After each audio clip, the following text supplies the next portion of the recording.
आइए, बहुत बहुत स्वागत है संस्कार एकेडमी के इस लेक्चर सीरीज में, जिसमें आज का हमारा टॉपिक्स है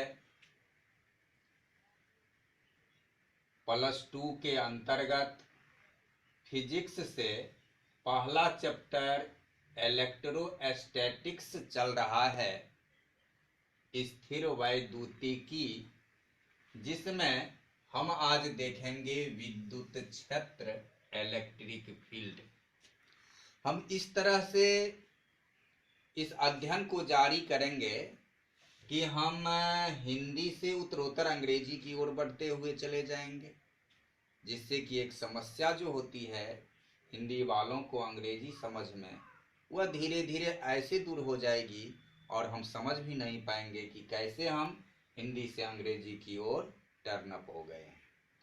तो आइए शुरू करते हैं विद्युत क्षेत्र, इलेक्ट्रिक फील्ड। इससे पहले हम देखे हैं कि यदि कोई आवेश है, वह पॉइंट चार्ज बिंदु आवेश है, तो उसके आसपास यदि कोई दूसरा आवेश आता है तो वह एक बल का अनुभव करता है। वह क्यों बल का अनुभव करता है, या वह बिंदु आवेश उस पर क्यों एक बल लगाता है, यह बात इसके पहले की वीडियोज में हम देख चुके हैं। तो आज हम उससे आगे बढ़ें कि विद्युत क्षेत्र क्या है। मान लेते हैं कि यहाँ कोई एक प्लस आवेश +Q है और यह प्लस आवेश के इर्द गिर्द यदि कोई दूसरा आवेश आएगा तो वह आवेश एक बल का अनुभव करेगा। इसे हम एक ऐसे उदाहरण से समझें। मान लेते हैं कि हमारे घर में 2 पर्सन हैं, 2 व्यक्ति हैं, दोनों भाई हैं या दोनों बहन हैं, और दोनों के पास एक एक मैग्नेट है। दोनों सेपरेट अलग अलग घर में उस मैग्नेट को रखे हुए हैं। तो क्या वे दोनों मैग्नेट एक दूसरे को अट्रैक्ट या रिपेल करेगा, आकर्षण या प्रतिकर्षण करेगा? नहीं करेगा। क्यों नहीं करेगा? इसलिए कि दोनों ही चुंबक एक दूसरे के चुंबकीय क्षेत्र से बाहर है। उसी तरह इस विद्युत बल के संदर्भ में या आवेश के संदर्भ में हम कह सकते हैं कि किसी भी आवेश के अंतर्गत उसके चारों ओर एक ऐसा सर्किल होता है, एक ऐसा क्षेत्र होता है। उसी क्षेत्र में यदि कोई आवेश आएगा तो वह बल का अनुभव करेगा, या यूं कहें तो उसी क्षेत्र के अंतर्गत कोई आवेश किसी दूसरे आवेश पर बल आरोपित करेगा, बल लगा पाएगा। तो इस आधार पर हम एक परिभाषा प्राप्त करते हैं कि इसके चारों ओर, किसी बिंदु आवेश के चारों ओर का वह राउंड स्पेस है, यानी वह क्षेत्र है जिस क्षेत्र के अंतर्गत यह बिंदु आवेश किसी दूसरे आवेश पर एक बल चार्ज करेगा। तो हम इसे परिभाषा में देख लेते हैं। लिखा है कि किसी बिंदु आवेश के चारों ओर का वह क्षेत्र, किसी बिंदु आवेश के चारों ओर का वह क्षेत्र जिसमें अन्य आवेश एक बल का अनुभव करती है, उसे विद्युत क्षेत्र कहते हैं। इसे यदि हम अंग्रेजी में कहें तो a round space of a charge, a round space of a charge where other charge feels a force is electric field. तो इसी को हम विद्युत क्षेत्र कहते हैं। अब एक बात तो यहां स्पष्ट है कि हमें यदि विद्युत क्षेत्र के बारे में सोचना है या हम यदि विद्युत क्षेत्र के बारे में कुछ बात करते हैं तो हमें दो आवेश की जरूरत होगा। एक वह आवेश जो कि दूसरे आवेश पर एक बल आरोपित करेगा और एक वह आवेश जिस पर वह बिंदु आवेश एक बल लगाएगा। तो हम ये बिंदु आवेश जो किसी अपने क्षेत्र में आने वाले आवेश पर एक फोर्स लगाता है, उस आवेश को हम कहते हैं परीक्षण आवेश और इस आवेश को हम कहेंगे सोर्स आवेश यानी स्रोत आवेश। हम इसे सोर्स चार्ज या कि स्रोत आवेश कहते हैं।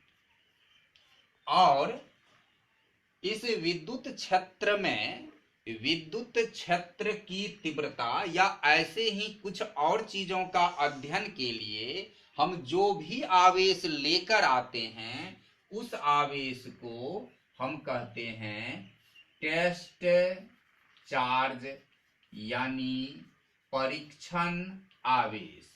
ये परीक्षण आवेश है। परीक्षण आवेश एक अल्प आवेश है, इतना अल्प आवेश है जो कि कोई विद्युत क्षेत्र उत्पन्न नहीं करता है। तो हमें यहाँ एक पॉइंट मिलती है कि क्या टेस्ट चार्ज परीक्षण आवेश अपने चारों ओर कोई विद्युत क्षेत्र उत्पन्न करता है? तो उसका उत्तर है कि टेस्ट चार्ज अपने चारों ओर कोई विद्युत क्षेत्र उत्पन्न नहीं करता है, क्योंकि वह बहुत अल्पांश है, बहुत छोटा है। और हमें ऐसा ही टेस्ट चार्ज चाहिए, क्योंकि यदि यह टेस्ट चार्ज कोई बल आरोपित कर देगा या अपने चारों ओर कोई विद्युत क्षेत्र आरोपित कर देगा, तब फिर इस स्रोत आवेश के द्वारा जो बल लगाया गया है उसके मान में कुछ परिवर्तन सा आ जाएगा, यानी हम एक्यूरेट यह मान नहीं ज्ञात कर पाएंगे। इसलिए हम टेस्ट चार्ज में एक ऐसा आवेश लेते हैं जो कि अपने चारों ओर कोई इलेक्ट्रिक फील्ड विद्युत क्षेत्र उत्पन्न नहीं करता है। तो आइए इसके आगे हम देखें कि ये जो सोर्स चार्ज है वह अपने राउंड स्पेस में आने वाले टेस्ट चार्ज पर एक बल आरोपित करता है। तो वह बल कहाँ, कितनी दूरी पर और कितना आरोपित करता है, उस बल की तीव्रता क्या है, आइटेंसिटी क्या है। तो हमारा इससे अगली बात है कि विद्युत क्षेत्र की तीव्रता, आइटेंसिटी ऑफ इलेक्ट्रिक फील्ड। अब यह विद्युत क्षेत्र की तीव्रता हम किसे कहते हैं? तो विद्युत क्षेत्र की तीव्रता है किसी बिंदु पर स्रोत आवेश इकाई परीक्षण आवेश पर जो बल लगाता है उसे उस बिंदु पर विद्युत क्षेत्र की तीव्रता कहते हैं। A source charge which force charged on a unit test charge at a point is intensity of electric field on that point। तो ये हुआ कि एक स्रोत आवेश इकाई टेस्ट चार्ज पर यानी परीक्षण आवेश पर जो बल लगाता है उसी बल को हम विद्युत क्षेत्र की तीव्रता कहते हैं।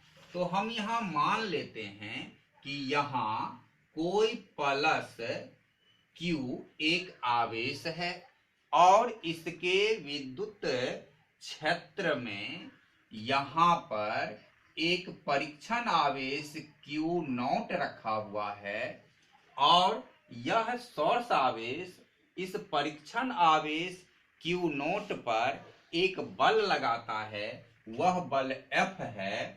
तो इस बिंदु P पर हमें विद्युत क्षेत्र की तीव्रता निकालना है। तो यहां हम लिखेंगे कि सपोज्ड, माना Q naught test charge is in the electric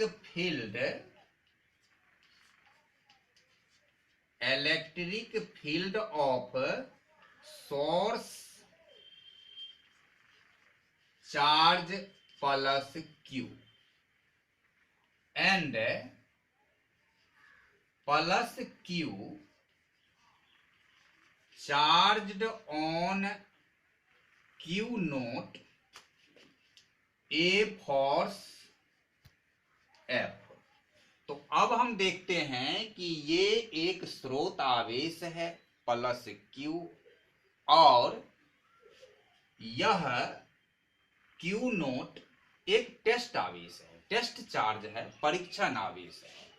अब ये कि Q naught test charge is in the electric field of source charge plus Q, यहां हम और जोड़ दें कि एट डिस्टेंस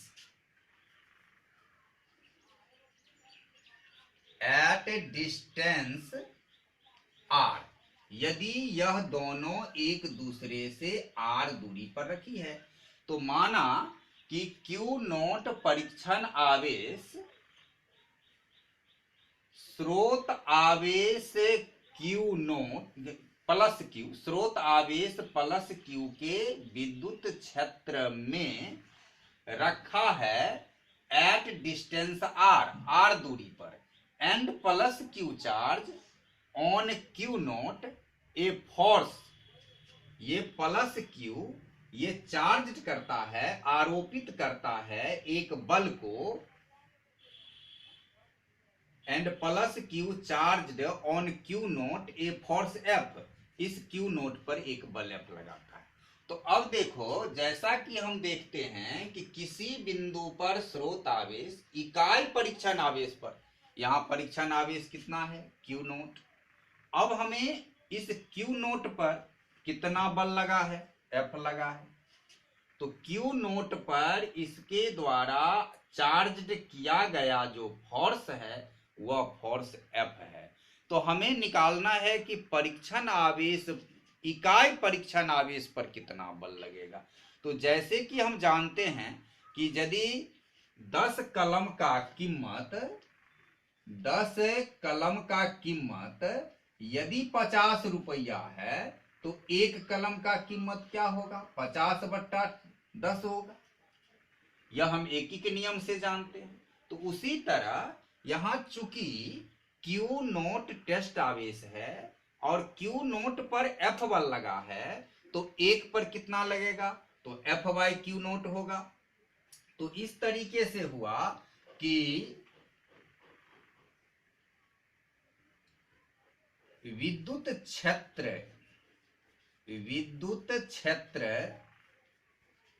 की जो तीव्रता आ रही है, वह विद्युत क्षेत्र की तीव्रता ई कितना आ रही है, विद्युत क्षेत्र की तीव्रता को हम ई से सूचित करते हैं, और विद्युत क्षेत्र की तीव्रता ई बराबर हुआ कि फोर्स बट्टा क्यू नोट, फोर्स बट्टा क्यू नोट इकाई टेस्ट आवेश पर। यानी ये क्यू नोट पर, यहां हम ऐसे देखें कि ये क्यू नोट जो चार्ज है उस पर बल लग रहा है एफ, तो एक आवेश पर कितना लगेगा, तो एफ बट्टा क्यू नोट लगेगा। तो इस तरीका से इसी को हम कहते हैं इकाई आवेश पर लगने वाला बल विद्युत क्षेत्र की तीव्रता होती है। तो विद्युत क्षेत्र की तीव्रता E equal to F by Q naught. अब ये एफ की गणना हम कहां से करेंगे, तो एफ की गणना हमें कूलाम्ब के नियम से होगा, और कूलाम्ब का नियम कहता है कि एफ का मान क्या होगा। तो हम जाने हैं कि कूलाम्ब के नियम से ये जो एफ का मान होता है वह K × Q1 Q2 bye R²। तो इस आधार पर यदि हम F का मान कूलाम के नियम से दें तो यहां हम लिख सकते हैं कि कूलाम के नियम से या फ्रॉम कूलाम्स लॉ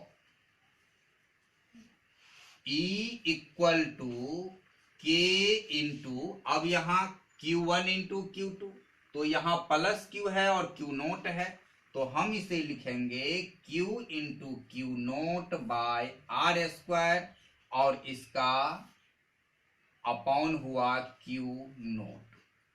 अब इसे यदि हम निकालें तो ये हो जाता है implies to E equal to K into Q naught by R square into 1 by Q naught cancel हो जाता है और ये हो जाता है E equal to K into Q by R square, जो कि हमें विद्युत क्षेत्र की तीव्रता का एक सूत्र मिलता है कि विद्युत क्षेत्र की तीव्रता E बराबर K into Q by R square, जहां यह Q क्या है, स्रोत आवेश है, R उसके बीच की दूरी है, और यह एक ऐसा सूत्र है जिसे भौतिकी के अंतर्गत हमें बहुत बार उपयोग में आएगा, बहुत बार काम में आएगा, इसलिए इसे हमें दिमाग में बैठा करके रखना है। और चूंकि यहाँ एक पॉइंट और है कि चूंकि ये विद्युत क्षेत्र की तीव्रता जो E है, यह विद्युत क्षेत्र की तीव्रता E एक वेक्टर क्वांटिटीज है, सदिश राशि है, तो जब हम इसे सदिश निरूपण करेंगे तो हम ऐसे लिख देंगे vector of E equal to K into Q by R square R cap. तो ये हमारा इसका सदिश निरूपण हो गया और हमें एक विद्युत क्षेत्र की तीव्रता का फॉर्मूला मिल गया। अब हम इस फॉर्मूला के आधार पर यदि हम विद्युत क्षेत्र की तीव्रता का यहाँ मात्रक निकालें, SI मात्रक, तो विद्युत क्षेत्र की तीव्रता का यदि हम SI मात्रक निकालेंगे तो सीधी सी बात है कि यहाँ जो हमारा E आया है वह E इक्वल टू है F बाई Q नोट। तो SI मात्रक जो है इसका SI यूनिट, तो ये SI यूनिट में जैसे बल है तो बल का SI unit of electric field E जो है इक्वल टू हुआ F फोर्स है और फोर्स का यूनिट न्यूटन होता है, और ये आवेश है, आवेश का यूनिट कूलाम होता है। तो इस तरह से न्यूटन कूलाम इनवर्स 1 या न्यूटन पर कूलाम हम इसे कहेंगे। तो इस तरह से SI यूनिट ऑफ E जो है विद्युत क्षेत्र की जो SI मात्रक है वह न्यूटन कूलाम इनवर्स 1 आता है, या इसे हम न्यूटन पर कूलाम भी पढ़ते हैं। SI यूनिट ही E का एक और होता है वोल्ट मीटर इनवर्स 1। इस मात्रक के बारे में हम इससे आगे जब विभव और विभवांतर पढ़ेंगे उसमें क्लियर करेंगे। यहाँ हमें बस इतना ही जान लेना है कि विद्युत क्षेत्र की तीव्रता या विद्युत क्षेत्र का एक और मात्रक है वोल्ट प्रति मीटर VM इनवर्स 1। तो ये हुआ SI मात्रक ऑफ E। अब इसका यदि हम बीमा की बात करें तो बीमा निकालने के लिए हम फिर यही सूत्र काम में लेंगे, और बीमा को हम इस तरह से लिखते हैं वरी कोष्ठ में। तो बीमा इसका होगा बल, तो पहले हमें बल का बीमा देना होगा। अब हम देखें कि हम बल का बीमा किस तरह निकालते हैं। तो बल के लिए F इक्वल टू ma होता है, द्रव्यमान गुने त्वरण। अब हम जानते हैं कि द्रव्यमान को डायमेंशन में हम बड़ा M लिखते हैं। तो M हुआ। अब त्वरण आता है, तो त्वरण पर यदि विचार करें तो त्वरण A इक्वल टू होता है V minus you by T. अब ये दोनों वेग है, तो जिस तरह से 3x और घटे 2x इक्वल टू x होता है और इस x में कोई परिवर्तन नहीं होता, उसी तरह v माइनस यू वेग है। तो वेग में से यदि वेग घटेगा तो वेग के मात्रक में कोई परिवर्तन नहीं होगा। और इस तरह से वेग जो है, अब वेग के बारे में हम बात करें तो वेग जो होता है v, यह बराबर होता है डिस्टेंस, दूरी बट्टा समय। तो अब दूरी को हम बीमा में l लिखते हैं, लंबाई, दूरी को लंबाई में मापा जाता है तो उसका डायमेंशन l होगा और समय का t होगा। तो यह l बाई टी, यानी कि l t इनवर्स 1 हमें वेग के लिए आता है। तो यहाँ वेग के लिए आया, यहाँ जो हम v minus you by T करें तो v minus you by T करने के लिए एल टी इनवर्स 1 आया हमें वेग के लिए, और फिर अपॉन एक जो ये t है उसके लिए t, ये ऊपर जाके इसको -2 कर देगा, यानी ये हो गया एल टी इनवर्स 2। तो इस तरह से हमें त्वरण का मात्रक आ गया और ये हो गया एम एल टी इनवर्स 2। यह हमारे इस बल का डायमेंशन है, बल की बीमा है। तो हम यहाँ बल के लिए रख दिया एम एल टी इनवर्स 2 और अपॉन है, वट्टा है आवेश क्यू नोट। अब आवेश का हमें बीमा क्या मिलेगा, तो हम 10th क्लास में पढ़े हैं कि I बराबर क्यू बाई टी होता है, यानी विद्युत धारा बराबर आवेश बट्टा समय होता है। इसलिए कि हमें कोई भी डायमेंशन लेना होगा या कि यूनिट लेना होगा तो हमें आधारी राशि के पास जाना होगा। तो हमें ये I जो है यह आधारी राशि है, जिसके लिए हम A लिखते हैं एम्पियर में। तो यहाँ Q इक्वल टू आता है IT। तो I के लिए आधारी राशि का डायमेंशन A होता है और T का, समय का T होता है। तो ये IT यानी A और T हुआ। तो इस तरीका से ये जो आवेश है, आवेश की बीमा होती है AT।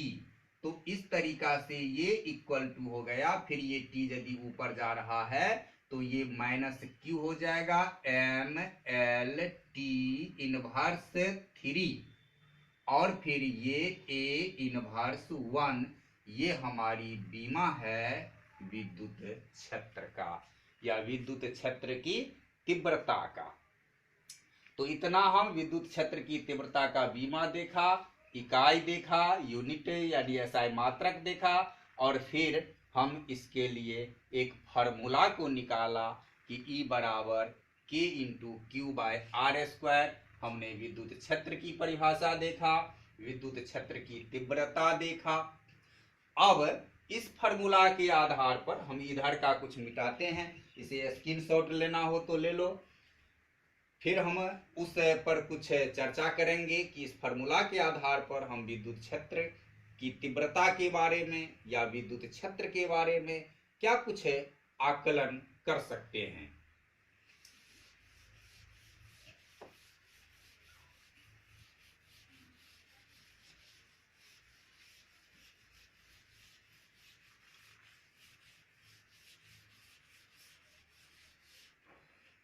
अब देखो यहां हमें एक फार्मूला आया है कि E equal to K into Q by R square. तो क्या हमारा ये दूरी अनंत हो सकता है? क्या हमारा ये दूरी अनंत हो सकता है? क्या हमारे इस विद्युत क्षेत्र की तीव्रता का मान 0 हो सकता है, 0 हो सकता है?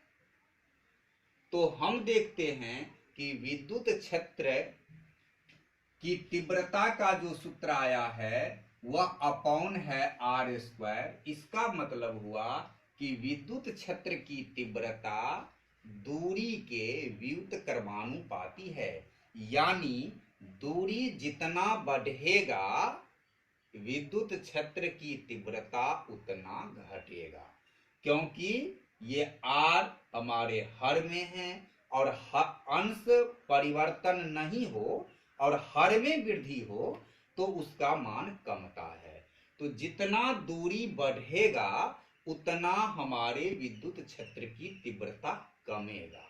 लेकिन यह यदि बढ़ते बढ़ते बढ़ते बढ़ते अनंत तक चला जाए तब क्या होगा?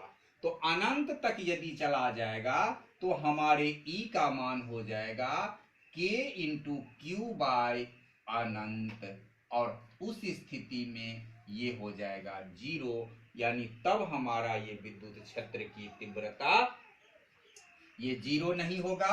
इसलिए कि जब किसी हर में ये इन्फिनिट आ जाता है, अनंत आ जाता है, तो वह डिफाइनेबल नहीं रहता है, पारिभाषिक नहीं रहता है। अर्थात ये हुआ कि यदि हम दूरी को अनंत कर दें तो हमारे विद्युत क्षेत्र की जो तीव्रता का सूत्र है या ये पद हैं वे अनडिफाइनेबल हो जाएगा, अपरिभाषिक हो जाएगा, तब इसकी कोई कल्पना ही नहीं रह जाएगी। इसका मतलब ये हुआ कि हम ये सोर्स आवेश और परीक्षण आवेश के बीच की दूरी को अनंत नहीं कर सकते हैं, या यूं कहें तो किसी भी सोर्स आवेश के लिए उसके जो विद्युत क्षेत्र जो उसका है वह अनंत तक जाता है। एक बात हुई। दूसरी बात हम ये करें कि यदि हम E और R के बीच एक ग्राफ बनावें तो हम इस तरीके से 2 डायमेंशन में इधर E और इधर R, तो चूंकि यहाँ जो E आया है वह व्युत्क्रमानुपाती है 1/r² का, तो 1/r² ये R के बीच जो हमें ग्राफ होगा तो हमारा ग्राफ इस तरह बनेगा, क्योंकि E और R एक दूसरे के व्युत्क्रमानुपाती है।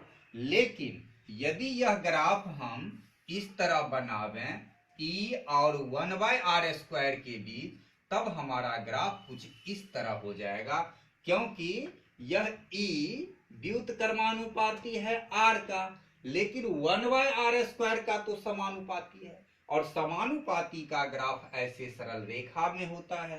तो ये स्थिति इसलिए बताया कि हमें कंफ्यूज नहीं होना है कि यदि हमें 1/r² और E के बीच ग्राफ देता है तो वह सीधा समानुपाती होगा, और यदि हमें इस E और R के बीच ग्राफ देना है तब हमें इस तरह कर्व मिलेगा जो व्युत्क्रमानुपाती का सूचक है।